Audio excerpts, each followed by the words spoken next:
Welcome everyone to the deep dive. You know the drill here. We take important sources, could be articles, research notes, and we really pull out the key insights. It's about getting you informed quickly, maybe with a few surprising bits along the way.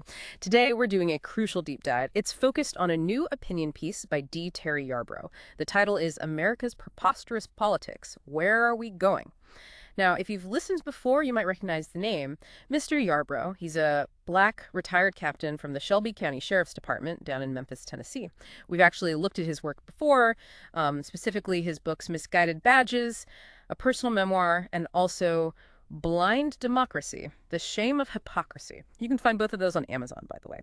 Okay, so let's unpack this piece, our mission today, to really get into Yarbrough's perspective, which is quite critical. He's looking at the big challenges in American politics right now, especially what he calls preposterous right-wing extremism, and how that impacts, well, black and brown citizens. He asks some really pointed questions. Yeah, and what's fascinating right off the bat is how Yarbrough frames these issues.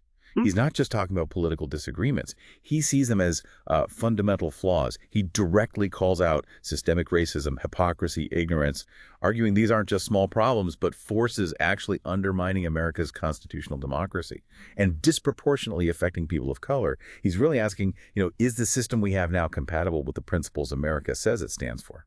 Right, and he doesn't waste any time getting into those concerns about the current state of politics. He talks about an erosion, a deep erosion of moral principles, ethical practices, and alongside that, a big drop in public trust.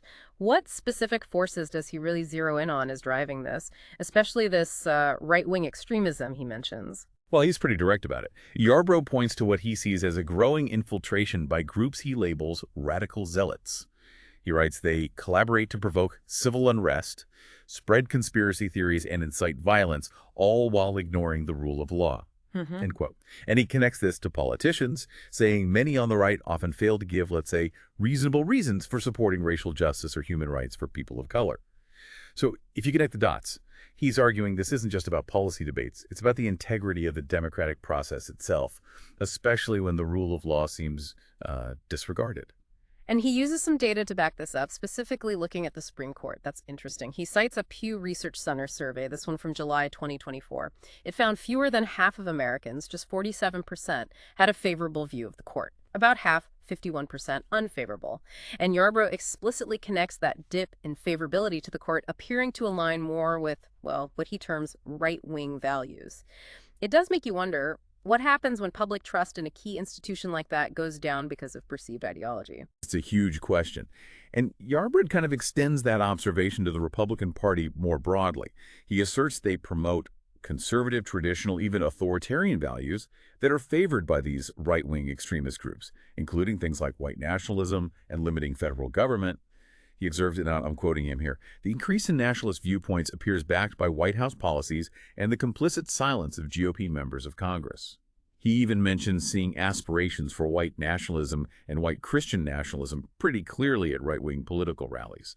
So his take is that these more extreme elements are really shaping the party's direction. And he doesn't pull punches when it comes to leadership either. He's critical of the 47th president or Republican and his administration. He calls them loyal bureaucrats and states they continue to undermine the U.S. Constitution and trample on democracy based on, speeches, actions, executive orders.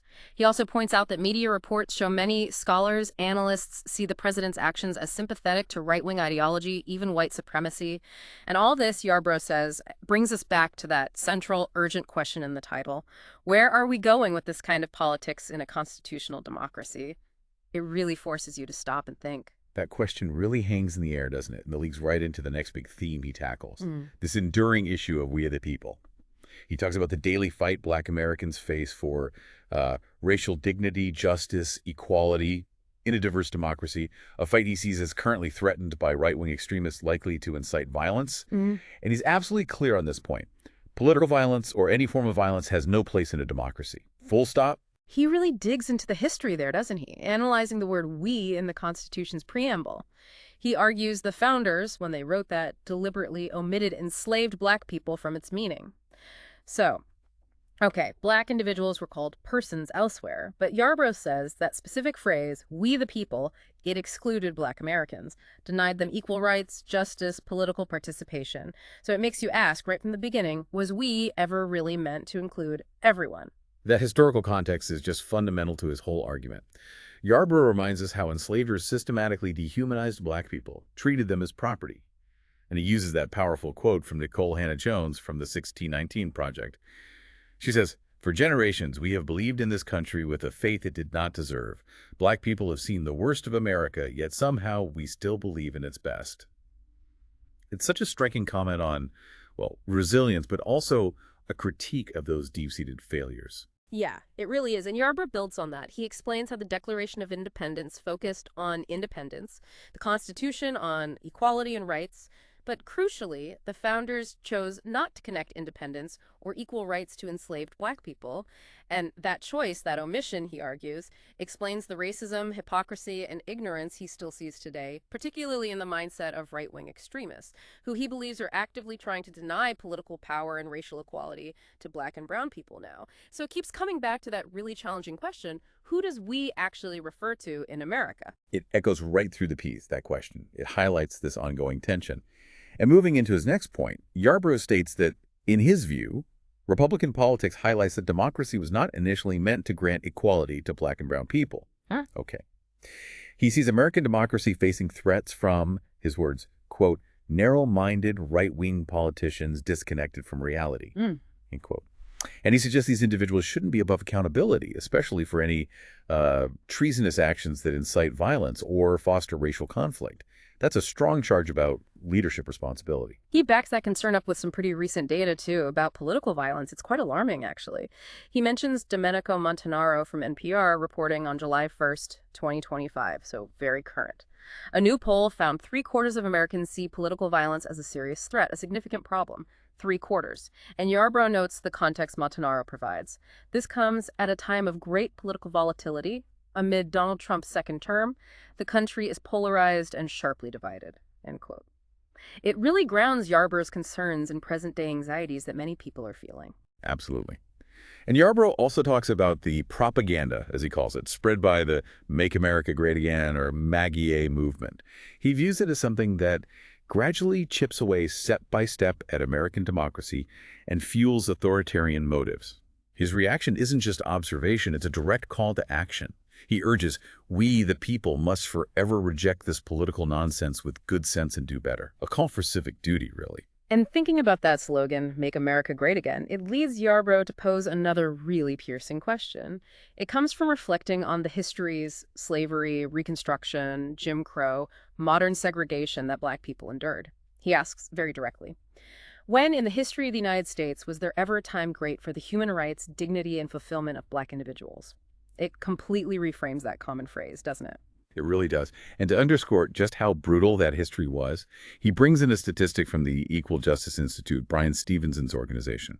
He saw it's approximately 6,500 documented racial terror lynchings of black Americans between the end of Reconstruction, around 1877, up through the early 1950s. That number, it just provides such a stark, visceral context for his question about when exactly America was great for everyone. He then shares a bit of his own story, his own journey of understanding this. He talks about studying American history, Tennessee history, from textbooks specifically made for black schools back then.